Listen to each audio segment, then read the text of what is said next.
Orania has got a lot of international connections and importantly also a lot of international friends. And I am privileged today to have with me Paul de Carli from South Tyrolean origin, but currently living in Germany. Paul, welcome. Welcome in Orania firstly, and thank you for joining us. Thank you much. It's really a pleasure to stay here. Paul, firstly, why are you in Orania? Well, we are in Orania. We have like a long tradition, over 10 years now, a friendship organization which is working with the Afrikaners, with the Boers here, and to support you, because also in South Tyrol we have like identity crisis problems. We are also minority in this kind of, and we are looking forward to support each other for our thematic things. Yeah, Paul, and it's not a new thing. South Tyrolean support for the Afrikaner has been since the Anglo-Boer War. Yes, since back then, it was since the Second Anglo-Boer War. We also had this manifesto, which was pro-Boers, that to say, well, the British should less or should shut up the war, and we are fighting also in this kind of for the Boers. Yeah, and actually also sent volunteers to come and help fight. Or there was some volunteers. Paul, for the viewers that's not as doesn't know that much about South Tyrol, just give us a very brief description about the history of South Tyrol. Who are you and why are you German-speaking people in Italy, and what exactly is the situation? Well, Tyrol was a unified territory for more than 600 years, but after the First World War, South Tyrol and also a little more south part of Tyrol was divided and became part of Italy. So it was annexed by Italy. And then there was a long, brutal story also. We were suppression by the fascists, and after the Second World War also we get some kind of autonomy status. But we had to fight it, and it was in the 1960s where all the bloody fights where we fight for freedom, for right of speaking our language, for living our culture and our tradition. And out of that feeling, out of that identity, we also feel like a lot of sympathies with the Boers, because the Boers have the same struggles right now also as we have. Yeah. So in short, if I'm correct, the German-speaking population that was originally a part of Austria is now part of Italy post First World War, and the German-speaking population there is a minority in Italy, obviously a very small minority in Italy, but in Tyrol they are a majority, which says something about something that we in Orania call demographic politics, being a majority in your own area. Yeah, it's real that we are like 70% of the population in South Tyrol is German speaking, so we are the majority out of it, but we also have to live with the real life. We are part of Italy, and it's everyday struggle to keep our cultural identity alive, to fight for our rights, fight for our right to speak our mother tongues, to live our culture. And for these rights, we are also looking forward in the whole world, in the whole Europe, to find friends, to find partners which we have the same struggle, which we can fight with them and then find together solutions to solve the common problems what we have right now. Yeah, it sounds all too familiar, the things that you experience, and we experience as well, also with other issues in South Africa, deteriorating safety situation, economy that's in shambles and so on. Paul, tell me a bit about the friend group of the Afrikaner in South Tyrol. That's a specific association. It recently had its 12th birthday, and people of Orania was actually invited to come join you in South Tyrol for some celebrations that was held in a castle. Tell us a bit about the association. Why does it exist, and what's it called, and who's serving on it, and that kind of thing? As we mentioned before, South Tyroleans were also supporting in the Second and the First Anglo-Boer War the Boers in this kind of. And 12 years ago, a group of patriotic South Tyrolean get that spirit again and found this Suid-Tiroolse Vriendeskreis der Afrikaner, which is called in German. And our goal was to support the Afrikaners here, to support the Boers here.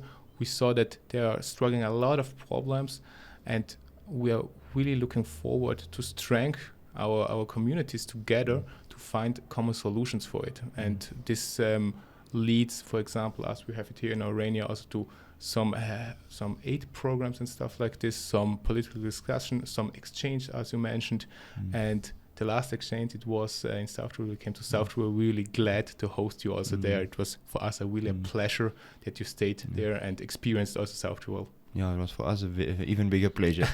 But yes. So it's very important that that liaison that's taking place between Afrikaners and South Tyroleans, and I think it's two groups that can really identify with one another, even if we are half a world away from each other. We have common struggles, and actually we had something called the 1914 rebellion in South Africa, and one of the famous generals on the rebellion, the rebel side, was General Kemp. And he was actually inspired by the Italian, what was his name, with his red shirts, also a rebel leader, with 100 men or 1,000 men. Who took it back, was Garibaldi. Yeah. Garibaldi, yes. He was actually inspired by his book, and he decided if he could do it, then we could do it over here. And he actually had a very good campaign through the Kalahari Desert. Quite interesting history, inspiration even back then. Anyway, I want to just final thoughts. It's your first time in South Africa. You're going to primarily three locations. One is Kleinfontein in close to Pretoria. One is Orania, and then you're stopping over. Final part of your trip is the Kruger National Park. We will see a lot of African animals and things like that. Just give us a general impression about your trip to South Africa and what you enjoyed. I think 11 days is far too few to actually experience South Africa, but just a bit of a overview. What did you experience this far, and what stood out for you? Well, as you mentioned, 11 days is really not that long, and we have a really tacted program out of that. But what was my experience of my body, we are really came here and you stayed here with open hands, with open arms. Also, you showed us everything, and we were really guest friendly, kind of, and it was really like that we are coming home in some sense. We are working together since years, but it's also for me the first time. But my friends of the Suid-Tiroolse Vriende, it seems they made a great work for the groups to get along with each other, and for us it's really a pleasure to stay here, to also see how the spirit of the people, to do something from their own life, not to rely on the state or something like that, what is not possible here, but to take the future in their own hands. And this is for us, it's really inspiring that we also have the spirit, to get the spirit back to South Tyrol, that we can do it if we want to do it. And this is impressive, I have to say. I like to hear that very much. Paul, thank you very much. It's a pleasure to host you here, and we're looking forward to the rest of your time in South Africa. Thank you for the host. Just spoke to Paul de Gartley, and now I'm speaking to Christoph Heitmann, which is also visiting Orania, and is now one of Orania's international friends. Yes, I that's hope. true. And it's a pleasure to host you guys, Christoph. Tell us, you are located in Germany. You have studied in South Tyrol, is that right? In North Tyrol. In North Tyrol. In North Tyrol, exactly. So in the Austrian part of Tyrol, I studied. So I studied at the same place as Paul at Innsbruck, and there we met, and there we are at the same university fraternity. So there we know each other from, exactly. Okay. And tell me, you're involved in Germany in politics. You work for the AfD. Tell me a bit about the party and kind of like the political situation currently in Germany. Is there some lessons for Afrikaners there? It's a very tough question. I think so. Let me first introduce me a little bit. So I work there at the regional parliament of Baden-Württemberg at Stuttgart for the president of for the leader of the AfD faction in the regional parliament. And yes, there are a few tough issues in German politics. For example, immigration after 2015, so-called refugees. Not every one of them was a refugee, but we have the best social security in Europe. So everyone went to Germany and not to other countries. So that was a very big problem. Also, the euro currency is not working so good. Yes, these are a few questions. And now in the moment, for sure, the war in Ukraine and the ways our politicians are handling it also not so good. Especially inflation is a really large problem, and everything getting more expensive and. Well, in some sense, it's comforting to hear it's not only in South Africa where we face a lot of challenges. It's challenges in other parts of the world as well. That is just tongue in the cheek. I know that every country has got its own issues and so on. But it's also your first time visiting South Africa. What is your first impressions of the country? Yes, it's really different from all countries I've visited yet. Not only cultural aspects, but also landscape, the animals. We already did a small game drive at Kleinfontein, for example. That was also very interesting. And here. The whole Orania project and the spirit you have, it's really impressive. You don't want to give up on your identity, and you don't want to just leave the country or so. So you want to stay here and want to stay with your culture, and that's really impressive. Yes. Do you think Afrikaners have got a chance in Africa to survive on the long term? I think Orania is a good example that it's possible. Yes, and every Afrikaner I've met just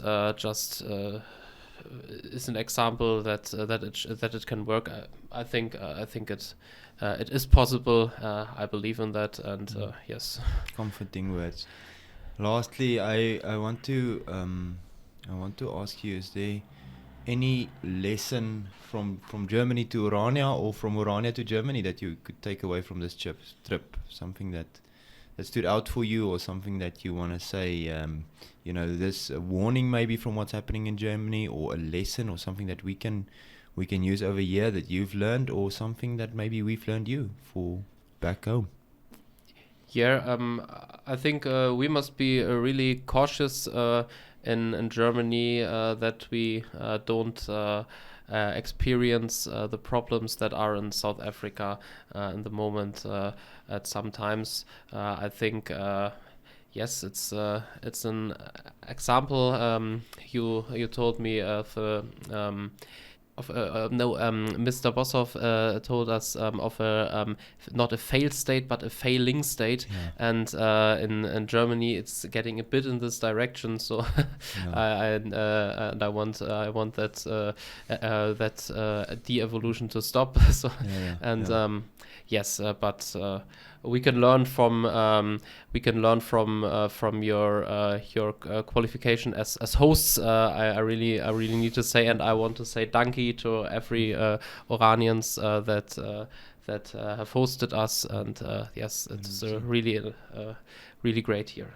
Yeah, it's fantastic to always receive international guests here, and we are very glad that you're enjoying it, and we hope that the rest of your time here is also spent well. Thank you very much, Christoph, and we wish you good luck for the rest of your South African trip. Danke. Okay.